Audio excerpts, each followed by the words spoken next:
Salut à tous et à toutes, on se retrouve pour une nouvelle vidéo et un nouvel épisode dans ce mode Pro Cyclist. Bon là je vais aller baisser un peu le son parce qu'il est fort, mais là du coup on va reprendre la carrière dans cette vidéo et on va faire la première moitié du Giro, c'est-à-dire qu'on va faire de l'étape 1 à 11. On ira du coup premièrement pour un prologue de 7 km, ensuite on va aller faire quelques étapes de plaine dans ce début de Giro. On aura également une 4ème étape qui sera plutôt vallonnée, la 5ème étape ça sera une étape de plaine, la 6ème ça sera plutôt vallonnée, la 7ème ça sera également plutôt vallonnée, la 8ème ça sera une étape de plaine mais avec quand même un peu de vallon. La 9ème étape ensuite ça sera un contre-la-montre de 34 km, on pourra peut-être tirer notre épingle du jeu. La 10ème étape ça sera à nouveau une étape de plaine et la 11ème également. Et du coup on va partir directement pour la première étape de ce Giro qui va du coup être un prologue de 7 km qui va nous amener de Bologne à San Luca. Je crois bien que c'est ça le base de la deuxième ville, voilà c'est bien ça. Et du coup on va se retrouver directement au départ avec notre coureur sur ce prologue. Malheureusement on n'a que 90% de forme sur ce Giro, on espère qu'elle va rapidement monter parce que sinon ça va être compliqué d'aller chercher des gros résultats. On peut voir que notre coéquipier David Gaudu lui a 97% de forme, c'est à dire qu'il va arriver bien en forme sur ce Giro, il aura peut-être la possibilité de faire de bonnes performances.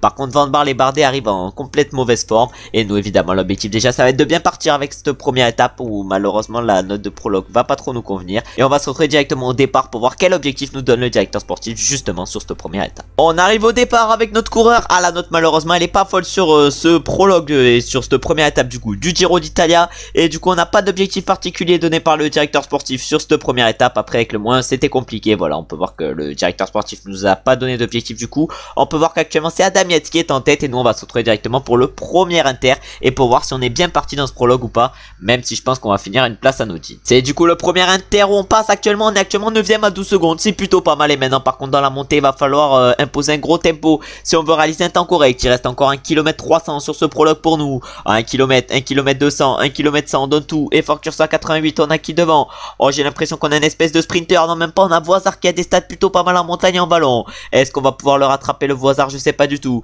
En tout cas pour l'instant l'arrivée c'était Adam Yates qui avait le meilleur temps. Est-ce que nous on est capable de réaliser un énorme temps également? Je ne sais pas du tout. En tout cas devant Voisard je le vois pas dans le classement. S'il est 17ème Voisard, nous combien allons-nous être à l'arrivée? On fait un gros chrono, on fait un bon chrono même et on finit un 10ème provisoire à 24 secondes de Adam Yates. Et maintenant on va se retrouver directement pour les podiums et pour voir du coup qui c'est qui s'est imposé sur cette première étape. Et du coup on peut voir le vainqueur de cette première étape du Giro et c'est une petite surprise vu que c'est Miguel Ángel López qui la remporte cette première étape, alors qu'on pouvait voir comme coureur face à lui un Remco Evenepoel qui est censé quand même être meilleur. Et du coup ça sera Miguel Ángel López qui va prendre le premier maillot rose de ce Giro. Et maintenant on va partir directement pour la deuxième étape. Nous on a fini malheureusement plutôt loin sur cette première étape. De toute façon notre objectif sur ce Giro ça sera pas le classement général mais plutôt un maillot vert, un maillot plutôt cyclamen et un maillot bleu de la montagne. On verra si on en est capable et là on va se retrouver directement du coup au départ de la deuxième étape. On est du coup maintenant au départ de la deuxième étape de ce Giro d'Italia et on a un rôle d'équipier justement sur cette deuxième étape. On doit travailler en tête de groupe 30 km. On va du coup essayer de faire le rôle d'équipier et on va se retrouver sûrement dans le final pour voir déjà si on a réalisé le rôle d'équipier et pour voir si on est capable ou pas d'aller chercher une place d'honneur. On n'avait pas grand chose à faire sur cette deuxième étape mais on va aller chercher nos premiers points de la montagne sur ce Giro. Il y aura combien de points au sommet de ce troisième catégorie? Il y aura 9 points. Oh, Romain Bardet je sais pas ce qu'il a foutu. En tout cas on va choper les 9 points de ce troisième catégorie et maintenant on va se retrouver au niveau du quatrième catégorie pour voir si on est capable d'aller chercher les 3 points qui est au sommet de cette côte. Ah, malheureusement les 3 points vont être compliqués à aller chercher mais on va aller en chercher un point je crois au sommet de cette côte, ce qui nous fait 10 points actuellement au classement du meilleur grimpeur. Pas mal après la première étape en ligne et maintenant on va se retrouver directement dans le final pour voir si on est capable pourquoi pas d'aller chercher un résultat correct, parce que j'ai dit que je visais le maillot à poids mais j'ai dit que je visais également le maillot cyclamen, c'est à dire que pour aller chercher le maillot cyclamen va falloir remporter des étapes et faire des places d'honneur et va falloir commencer directement avec cette deuxième étape. C'est donc le final qui nous attend dans ces 3 derniers kilomètres. On va se mettre en faufilement pour se faire gêner par aucun sprinter et l'objectif évidemment comme je l'ai dit juste avant ça va être d'aller chercher une place d'honneur mais pour le maillot cyclamen. En tout cas là on va lancer le sprint, on lance le sprint loin, heureusement que ça tourne dans le final, peut-être que ça peut nous aider pour aller chercher une place d'honneur. Non pas du tout, on est complètement cuit, mais qui c'est qui va s'imposer devant? Et ça va être Fabio Jakobsen qui va remporter la première étape en ligne de ce Giro et du coup la deuxième étape il s'impose du coup devant Arnaud Delis et Fred Wright. Ensuite on a Dainese qui finit 4ème, Lamperti 5ème et moi qui parlais de place d'honneur je vais même pas faire de top 20 sur cette deuxième étape, c'est à dire aucun point pour le maillot cyclamen. Bon on a réussi à aller chercher des points pour le classement de la montagne mais pour le cyclamen c'était mort et on va se retrouver cette fois-ci directement dans le final. C'est les 3 derniers kilomètres qui nous attendent maintenant sur cette troisième étape. Il n'y a plus personne qui roule, du coup nous on tente quelque chose, à 3 km de l'arrivée, même 2 km de l'arrivée. Oh est-ce que ça peut suffire? J'avais oublié de consommer mon gel énergétique. Est-ce que ça va faire comme sur le Tour de France? Est-ce qu'ils vont nous revenir dessus? On va voir ça. Oh les sprinters qui reviennent très fort, ils reviennent très fort mais est-ce qu'ils vont nous dépasser? Oh ça va se jouer à rien du tout, ça va se joue à rien du tout et on gagne ce troisième étape. C'est monstrueux. On s'impose devant les sprinters et Fabio Jakobsen. Ensuite on a Luke Lamperti qui fait troisième, Chase Ball quatrième et Jasper Philipsen cinquième. En tout cas cette troisième étape est incroyable avec la victoire. On a tenté quelque chose dès qu'on s'est retrouvé, c'est-à-dire dans les 3 derniers kilomètres. Et on remporte magnifiquement cette étape avant de partir du coup pour la 4e étape de ce Giro d'Italia. Une 4e étape qui sera plutôt vallonnée. Et je pense que sur ce Giro on se retrouvera au départ pour les étapes vallonnées. Et pour les étapes de plaine on se retrouvera comme ici, directement à l'arrivée ou directement au moment où ça commence à être intéressant. On est du coup au départ de la 4e étape de ce Giro d'Italia. On vient de remporter la 3e étape magnifiquement. Et sur cette 4e étape on a un rôle de classement du meilleur grimpeur et on doit se montrer en échappée. On va du coup essayer de faire ça. Je pense qu'on n'aura pas énormément de points à jouer. On n'aura que 3 points à jouer de la montagne sur cette étape. On aura également des points à jouer pour les classements du sprint. On verra si on est capable d'aller en chercher. Et on va se retrouver directement pour la première cote de 4e catégorie. Si on est évidemment dans l'échappée matinale. C'est la première cote qui nous attend. La première cote de 4e catégorie, seule de l'étape. Est-ce qu'on est capable d'aller chercher les points? Est-ce que ça va nous les jouer surtout? En tout cas on semble surpuissant par rapport à nos adversaires. Mais est-ce qu'ils vont tenter de nous les jouer? Je ne sais pas du tout. On va se mettre à effort curseur 85. Oh, j'avais pas vu qu'il y en avait un qui allait nous les jouer. Du coup on ne finit que 2e sur cette montée malheureusement. On ne va chercher que 2 points. Mais je m'attendais pas à ce qu'il y en ait un de la Uno X qui nous joue les points. Bon, il nous les a joués, c'est pas très grave. Et maintenant on va se retrouver pour le sprint intermédiaire où on va encore une fois essayer d'aller chercher des points, mais cette fois-ci 12. C'est du coup le sprint inter qu'on va aller jouer maintenant. On va voir si ça nous joue les points, j'espère pas. En tout cas on va essayer d'aller chercher les points. Est-ce qu'on est capable de battre tous nos adversaires d'échapper? Non, Bendixen on va pas le battre. Et on va finir du coup 2e sur ce premier sprint intermédiaire. Et on récolte donc 8 points avec ce sprint. Et on va essayer maintenant d'aller en chercher 12 avec le 2e. On va se retrouver directement. Oh, ça a attaqué juste avant le sprint inter. Un sprint inter, on va du coup essayer d'aller chercher les 12 points. Oh, ça essaye de nous les jouer peut-être les 12 points, mais on va aller les chercher normalement assez facilement sur ce sprint inter. Et il n'y aura pas une OX qui viendra nous les voler les points. Et on n'est plus qu'à 40 km de l'arrivée. Et on a encore 4 minutes d'avance par rapport au peloton. C'est-à-dire que peut-être qu'on peut aller au bout avec l'échappée. On va voir ça et on va se retrouver du coup dans les 10 derniers kilomètres. On arrive dans les 10 derniers kilomètres et normalement on devrait aller au bout avec l'échappée. En tout cas on a Bendixen qui est parti tout vent. On a également une OX dans notre roue, c'est Elgom. Mais nous on est encore extrêmement bien. On a près de 3 minutes d'avance par rapport au peloton. 9 km à tenir, plutôt 8 km à tenir. On va voir si on est capable de le faire. Et on va essayer évidemment de remporter cette course. En tout cas ça ferait 2 victoires d'affilée en 2 étapes sur ce début de Giro. Ça serait déjà énorme et notre Giro serait déjà réussi. Évidemment qu'il sera totalement réussi notre Giro si on arrive à remporter le cyclamen et le maillot de la montagne. Mais ça va être quand même compliqué. Et on va se retrouver maintenant au pied de la montée finale. Et du coup à 2,6 km de l'arrivée. Ah, Bendixen il est complètement défoncé. Bendixen il a plus du tout d'énergie. Nous on va prendre notre gel énergétique. On a 2 km à tenir. Est-ce qu'on va être capable de battre les 2 Uno X? Normalement ça devrait le faire. Normalement ça devrait le faire. Surtout que Bendixen va craquer rapidement. Bendixen il craque déjà. El Golm il est dans notre roue, il craque. On va aller remporter une 2e victoire d'étape en 2 étapes. C'est exceptionnel. On est monstrueux sur ce Giro d'Italia. 2 victoires en 2 étapes. C'est incroyable. Et on lance plutôt même le sprint dans ce final pour célébrer notre victoire. Magnifique victoire à près de 24 km/h sur cette 4e étape.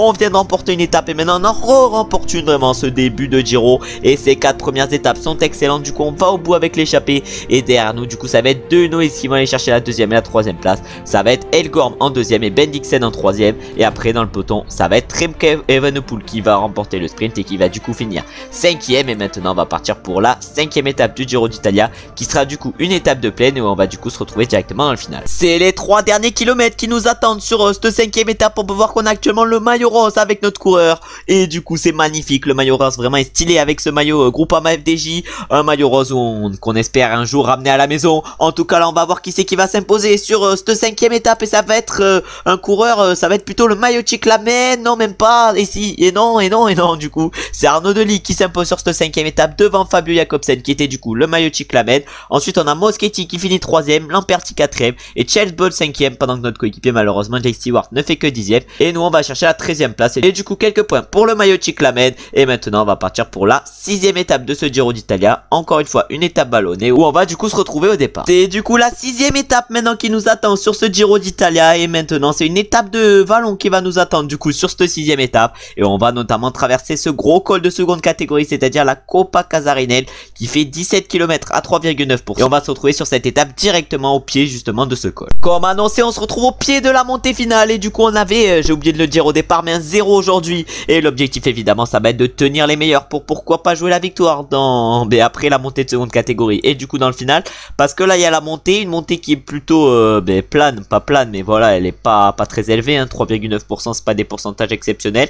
C'est pour ça que je pense qu'on peut peut-être tenir, surtout que la Palénie du coup nous ramène de l'eau, 24 km avant l'arrivée, 13 km encore de montée, et on va se retrouver je pense aux étapes importantes de la montée, c'est-à-dire 10, 5 et 1 km. Déjà à 10 km du sommet, ça commence à totalement péter dans le peloton, ça amène un tempo de fou devant, notamment pour Barta, et maintenant c'est Pellizzari plutôt qui décide d'accélérer. Oh, Pellizzari qui accélère, il y a Bernal, Mijojevic et tout qui accélère derrière. Ah, nous on n'est pas placé au mieux, on va baisser un peu l'effort curseur parce que ça a totalement ralenti dans le peloton, mais là maintenant ça va accélérer encore 2 km, plutôt encore 8 km de montée et 3 km à peu près avant qu'on se retrouve. On est encore 167 dans le peloton, du coup à 5 km du sommet, on peut voir qu'il y en a un qui est un peu parti tout seul. C'est qui est parti tout seul devant, je ne sais pas, c'est Matteo Jorgenson. On a Arnaud Delis qui fait un gros effort derrière le sprinter, on a également Tim Merlier qui fait un gros effort. Nous, on n'est pas trop mal encore dans cette montée, on est vers les 20e, 25e position, et là ça commence à craquer pour différents coureurs vu qu'on n'est plus que 156 dans le peloton. Et là maintenant on arrive dans le dernier kilomètre de montée, Romain Bardet a complètement craqué, nous on a effort curseur 85, mais il y a Jorgenson dans la roue, et on va évidemment aller chercher les points de la montagne. Il y en avait 18 au sommet, et on augmente du coup l'avance qu'on a par rapport à nos adversaires au classement de la montagne,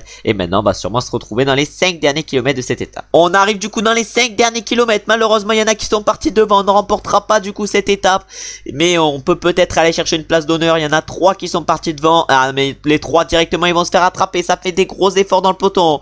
Nous malheureusement on n'est pas très bien placé, on va se mettre en faufilement et on va essayer un peu de se replacer dans ce final pour essayer pourquoi pas d'aller chercher une place correcte. Je pense qu'on en est largement capable, 1 km 600, 1 km 400, on lance le sprint avec notre coureur, on a Clément Champoussin extrêmement bien placé avec ses stats de fou furieux en sprint. Est-ce qu'il va s'imposer notre coéquipier? Je pense que non, ça va être Arnaud Delis qui va s'imposer sur cette étape juste devant Fred Wright, et du coup notre coéquipier Clément Champoussin malheureusement pour lui ne fait que 3ème, et il a vraiment des stats de fou furieux. Puis ensuite on a Eddie Dunbar 4ème et Jasper Philipsen 5ème, pendant que nous malheureusement on ne fait que 22ème sur cette 6ème étape. Bon, on a été un peu en difficulté, mais on a quand même réussi à aller chercher 18 points de la montagne, c'est-à-dire qu'on est actuellement largement en tête, et maintenant on va attaquer la 7ème étape de ce Giro d'Italia, qui sera je crois bien encore une étape de Vallon, ouais c'est bien ça, et où on va du coup se retrouver encore une fois au départ. C'est maintenant la 7ème étape qui nous attend sur ce Giro, on a du coup un rôle de leader du classement général, c'est ce qu'on est actuellement, et malheureusement on a un moins sur cette 7ème étape, il fait un peu mal, oui, le moins 1, et le final du coup va être assez tortueux avec une espèce de petite montée de 1 km 900 à 6,2% dans le final. Je pense que du coup il va pas se passer grand chose sur cette étape, et je pense que du coup on va se retrouver directement dans le final, à moins qu'on ait peut-être la possibilité d'aller chercher des points dans le col de seconde catégorie. On est dans les 5 derniers kilomètres de cette 7ème ou 8ème étape, je me rappelle plus, je crois que c'est la 7ème étape, voilà c'est bien ça. On est du coup dans les 5 derniers kilomètres, malheureusement on n'a pas pu aller chercher de points dans les montées, c'est-à-dire plutôt dans la montée de seconde catégorie, et là l'objectif évidemment ça va être d'être placé le mieux possible sur cette étape, surtout que ça accélère devant, sûrement pour les meilleurs grimpeurs. Ah ouais, les meilleurs grimpeurs qui accélèrent, non c'est même pas les meilleurs grimpeurs, c'est Bento qui a accéléré, et Bento c'est pas un grimpeur, en tout cas il a mis Remco Evenepoel directement dans sa roue. Remco qui est à 2 minutes de nous au classement général, on a quand même pas mal d'avance par rapport à nos adversaires, et là l'objectif ça va être de se faufiler, l'objectif, et ça va être d'aller chercher le meilleur résultat possible. Je ne sais pas combien on peut finir sur cette course, mais je pense qu'on peut aller chercher un bon résultat, on va voir ça. En tout cas on lance le sprint à plus de 500 mètres de l'arrivée. Ah merde, je l'ai peut-être lancé d'un peu trop le sprint, et je ne remporterai pas cette course, mais qui c'est qui va la remporter du coup cette 7ème étape? Ça va se jouer entre Eddie Dunbar et Remco Evenepoel. Remco Evenepoel est en train de célébrer, et il va s'imposer du coup sur cette 7ème étape devant Eddie Dunbar. Ensuite on va voir Adam Yates qui va finir 3ème, Fausto Masnada 4ème, Paré-Pen 5ème, et ensuite on a notre coéquipier Champoussin qui finit 8ème, et nous on va finir un peu plus loin malheureusement avec notre coureur, on va même pas finir dans le top 20 vu qu'on va finir 21ème de cette 7ème étape. Bon, encore une étape pas trop réussie, on avait fait des grosses 3ème et 4ème étapes, mais depuis là c'est plus trop ouf, et maintenant on va se retrouver du coup pour la 8ème étape qui sera cette fois-ci, on va aller voir le profil, mais je pense que la 8ème étape ça va être un peu différent. La 8ème étape ça va être une étape plutôt plate vallonnée, et on va se retrouver je pense directement dans le final et pas au départ. C'est les 9 derniers kilomètres qui nous attendent sur cette 8ème étape du Giro. On va essayer évidemment de gérer dans ces 9 derniers kilomètres, mais là il y en a qui sont partis devant avec notamment Remco Evenepoel. J'ai oublié de vous le montrer, mais c'est quand même important, le classement général, on est actuellement 1 minute 50 d'avance sur Evenepoel, 1 minute 58 sur Miguel Ángel Lopez, mais de toute façon je pense que d'ici à la fin de la vidéo déjà on n'aura plus le maillot rose. En tout cas l'objectif évidemment ça va pas être de remporter le Giro, l'objectif ça serait plus d'aller chercher, comme je l'ai déjà dit plusieurs fois dans cette vidéo, le maillot de la montagne et le maillot de cyclamen. Mais pour cela, faudra perdre le maillot rose parce que sinon ça va être très compliqué avec les stats qu'on a. En tout cas, il reste plus que 5 km avant l'arrivée. On va essayer de remonter un peu dans cette espèce de peloton parce qu'on est plutôt mal placé. En plus, le moins 3 nous fait mal aujourd'hui sur cette 8ème étape. On va quand même essayer de faire avec. Et du coup, la 9ème étape qui nous attendra juste après, ça sera du coup un contre la montre. Un contre la montre, on essaiera de tirer notre épingle du jeu avec notre beau 80 chrono. Mais j'espère avoir une belle note pour pouvoir aller chercher un gros résultat. Mais en attendant, on va aller voir le résultat du coup de cette 9ème étape. Et on va aller voir qui c'est qui va s'imposer sur cette 8ème étape, excusez-moi, et pas la 9ème. Et ça va être du coup Alberto Dainese, le sprinter, qui va s'imposer sur cette 8ème étape devant Max Kenter. Ensuite, on a notre coéquipier Jack Stewart qui arrive à aller chercher une excellente 3ème place. Remco Evenepoel fait une petite surprise, crée une petite surprise et va chercher la 4ème place. Caleb Ewan la 5ème, et nous malheureusement on finit un peu plus loin encore une fois sur cette 8ème étape vu qu'on finit 22ème. Et on va se retrouver maintenant directement avec notre coureur au départ de la 9ème étape où on partira du coup en dernier vu qu'on est actuellement le premier du classement général. Et du coup on vient de passer au niveau 27 après cette 8ème étape et on a un point de compétence à aller mettre au moment du niveau 28. Par contre on améliore les stats et du coup le point on va le mettre encore, on va le mettre en passion le point. Et on va partir maintenant du coup pour la 9ème étape de ce Giro d'Italia qui sera du coup un contre la montre comme je viens de le dire de 34 km. Et on va se retrouver comme je l'ai annoncé directement à notre départ, c'est-à-dire le dernier à partir. On arrive au départ avec notre coureur, malheureusement la note est pas folle sur cette 9ème étape du Giro. Il n'en reste plus que 2 dans la vidéo, 3 avec celle-ci. Et du coup sur cette 9ème étape on n'a pas d'objectif particulier, le directeur sportif a dit qu'on n'était pas assez bon et le moins 1 nous carie pas trop aujourd'hui. On va quand même essayer de réaliser une bonne course et on va se retrouver directement au premier temps intermédiaire. On arrive du coup au premier temps intermédiaire, on va voir combien on est du coup au premier temps intermédiaire. J'espère qu'on est plutôt bien et du coup on est actuellement 2ème à 5 secondes. Pour l'instant on réalise un très bon début de chrono, mais je le connais ce chrono, on part plutôt bien aux 2 premiers inter et après dans la partie finale là dans l'espèce de montée San Marino on prend Keket à chaque fois. On va voir si c'est la même aujourd'hui. On va se retrouver maintenant au 2ème temps intermédiaire